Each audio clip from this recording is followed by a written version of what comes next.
Welcome to Aging Gayfully. We're about adventure, leisure, travel, being a citizen of the world, traveling to destinations, and being a part of the global community as we age and prosper in body, mind, and spirit.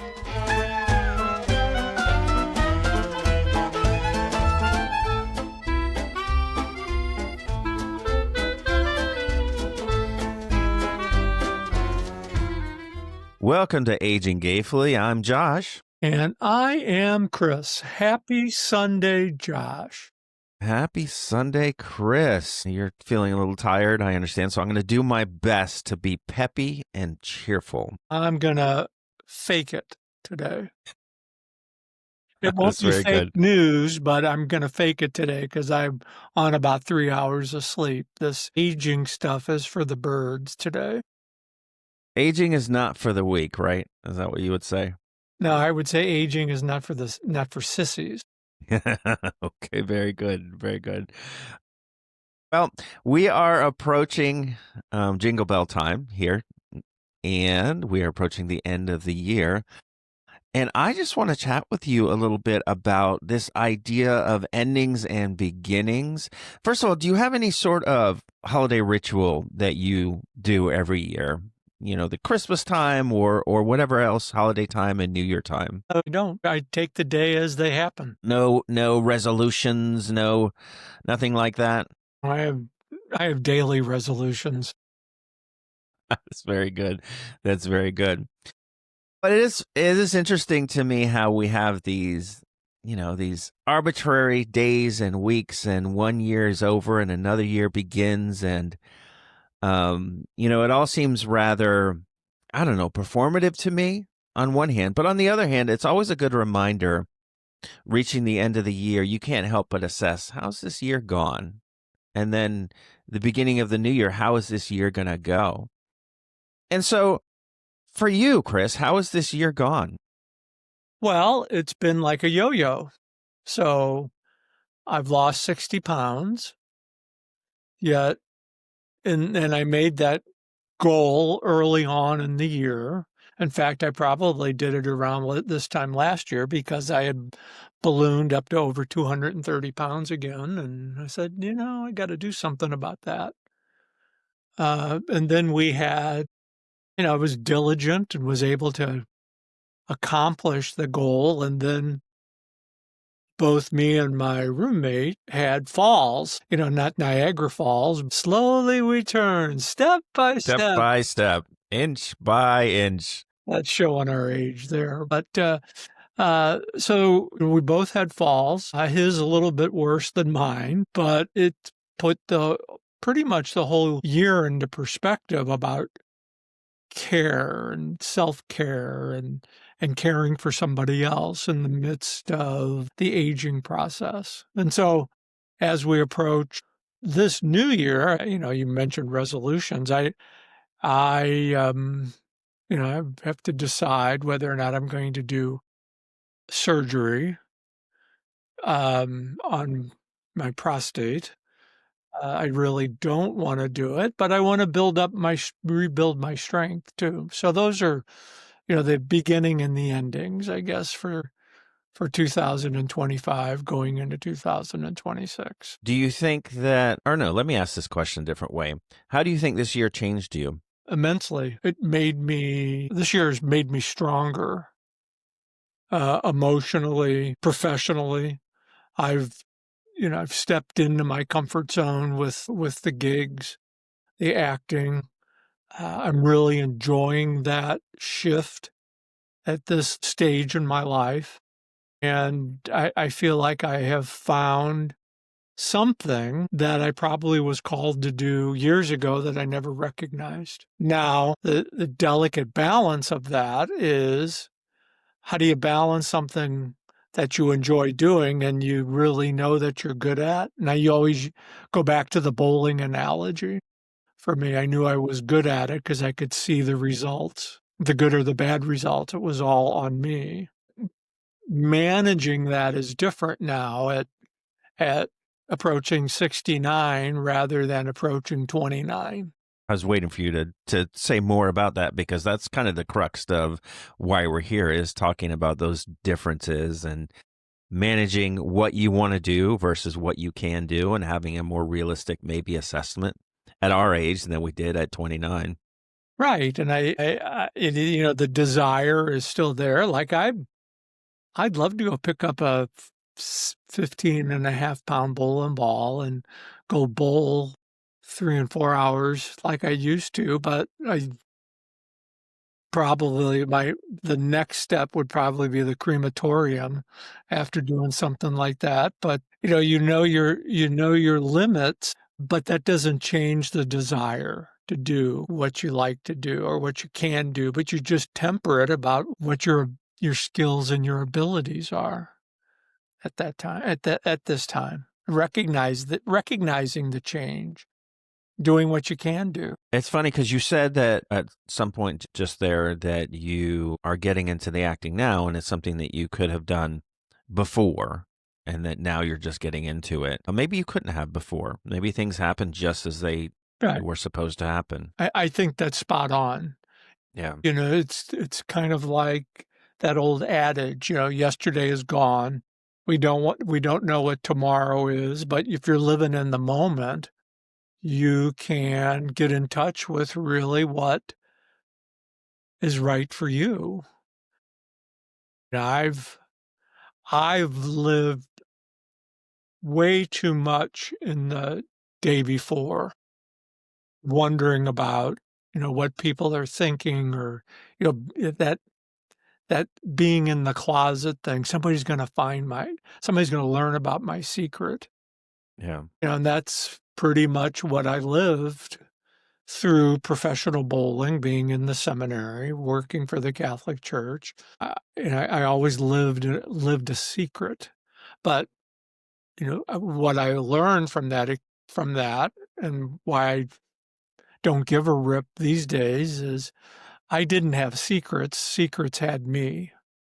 And it's kind of like I don't have time for judgment. I just don't. And I don't know. It's, we all sometimes fall back into patterns of what we experience, but I try my best to just live in the moment and let go of things I can't control. I can't control. I'm going to be 69 in a couple of months, but I can certainly control how I feel about it.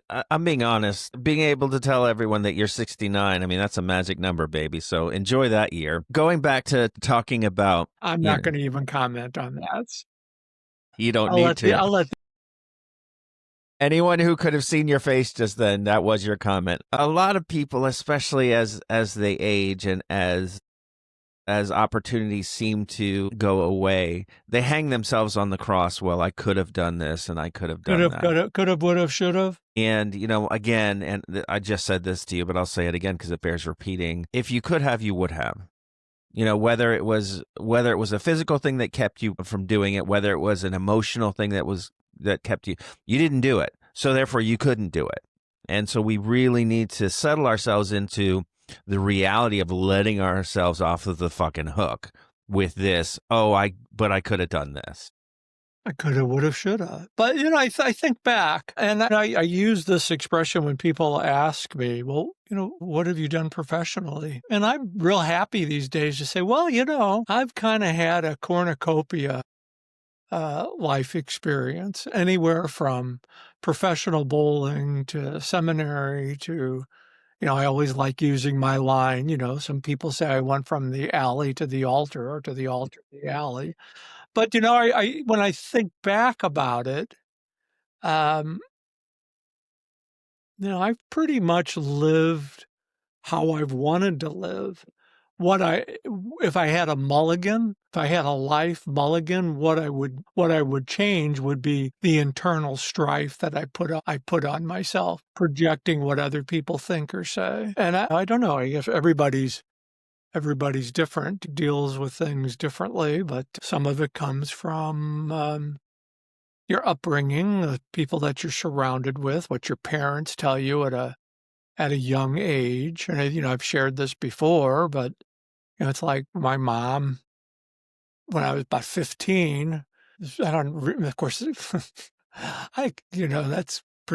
how many years ago was that, Josh? 50? I don't have that many fingers and toes. You don't, well, when your parent says out loud, those degenerate gays, and you're in the formative, you at least know that you have, at that age, that there's some type of attraction you're trying to figure out, and you hear that, it has an impact. And that certainly roils around in your head. Even, listen, there are things that were said to me when I was in single digits that still, that still affect me, that have affected me.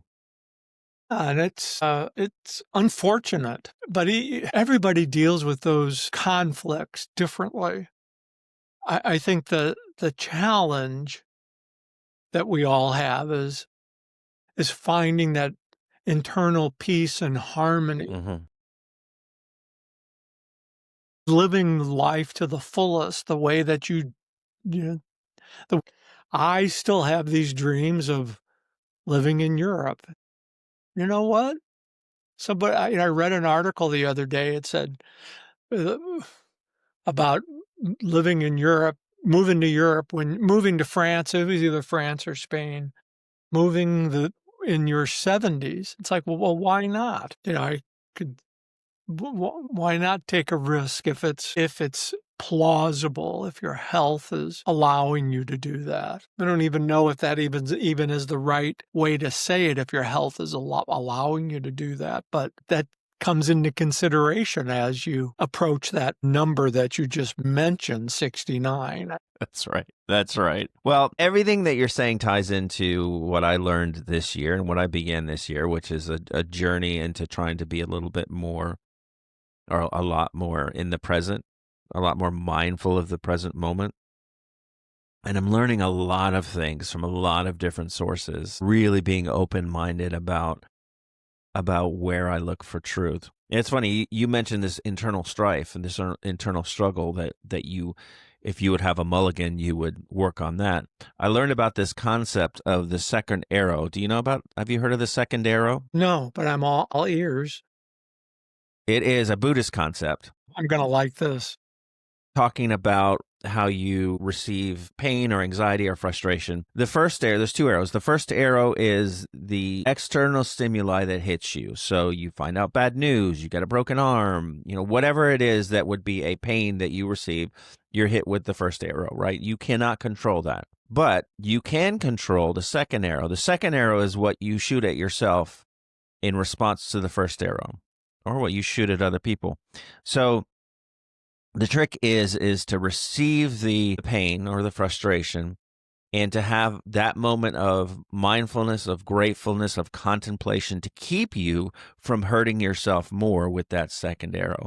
And I'm trying really hard to make the gap between stimuli and emotional response to be big enough so that I don't just go off half-cocked. So that's one of the things that I'm learning this year. And again, that has to do with the internal strife or the internal pain that you give yourself as a result of not considering gaining perspective into what's just happened to you. Right.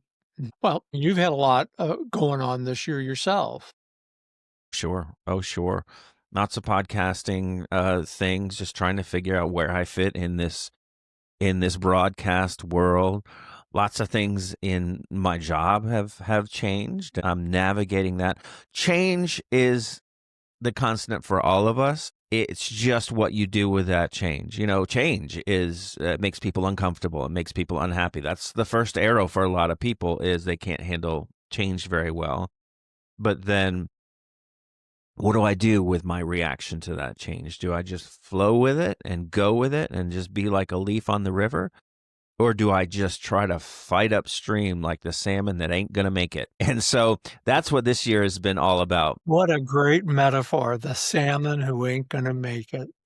I anticipate that next year will be just me settling even more into change and recognizing its utility and usefulness rather than bemoaning the fact that I'm going to challenge you to recognize your artistic talents and skills, both on air and off air, and in artwork and drawing and poetry and writing, and acknowledging all your wonderful skills and putting yourself in a position to where that can be manifested.